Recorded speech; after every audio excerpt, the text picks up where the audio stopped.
Going to the country store, I done ran out of supplies.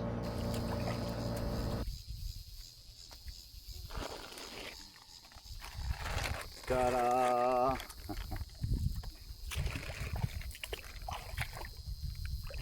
One quick chore I gotta do.